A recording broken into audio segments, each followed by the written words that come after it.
మరి doctor YSR ఆరోగ్య విశ్వవిద్యాలయం ఇది 1986లో ఒక చట్టం ద్వారా ఆనాటి ప్రభుత్వం ఈ మెడికల్ కాలేజీని తీసుకొచ్చిన విషయం మనందరికీ తెలిసిందే.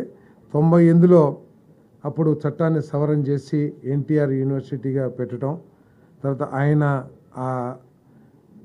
ఈ మెడికల్ అవసరాలన్నింటినీ కూడా ఒకే ఇన్స్టిట్యూట్లోకి తీసుకొచ్చి ఒక యూనివర్సిటీగా స్థాపించిన ఎన్టీ రామారావు గారి పేరు పెట్టాలని ఆ రోజు నిర్ణయం తీసుకుంటూ జరిగింది. తర్వాత 2006లో doctor NTR university of health సైన్సెస్గా ఆ రోజు వైఎస్ రాజశేఖర రెడ్డి గారు కూడా నిర్ణయం తీసుకుంటూ జరిగింది. కానీ దురదృష్టం, గత ప్రభుత్వం ఒక చట్టాన్ని తీసుకొచ్చి మరి ఆ పేరుని తీసేయటం జరిగింది. తీసేసి వైఎస్ఆర్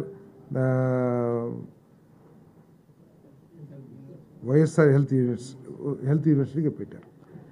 దీనికి సంబంధించి దాంట్లో పాస్ అయిన డాక్టర్లు కొన్ని సమస్యలు ఎదుర్కొంటున్న విషయాన్ని మన గద్దె రామ్మోహన్ గారు, అదేవిధంగా అచ్చెన్నాయుడు గారు, ఇంకా కొంతమంది ప్రజాప్రతినిధులు ప్రభుత్వం దృష్టికి తీసుకొచ్చిన ధర్మం. ఎందుకంటే సర్టిఫికేట్స్ ఇచ్చేటప్పుడు కొంతమందికి ఏమో ఎన్టీఆర్ హెల్త్ యూనివర్సిటీ అని, కొంతమందికి ఏమో వైఎస్ఆర్ యూనివర్సిటీ అని చెప్పేసి, తర్వాత కొన్ని సంవత్సరాలేమో ఎన్టీఆర్ యూనివర్సిటీలో చదివి ఫైనల్ డిగ్రీ అంటే కొన్ని సంవత్సరాల మార్కులేమో ఎన్టీఆర్ యూనివర్సిటీ మార్కులు ఇస్తుంటాయి, ఫైనల్ పాస్ అవుట్ ఏమో వైఎస్ఆర్ యూనివర్సిటీ.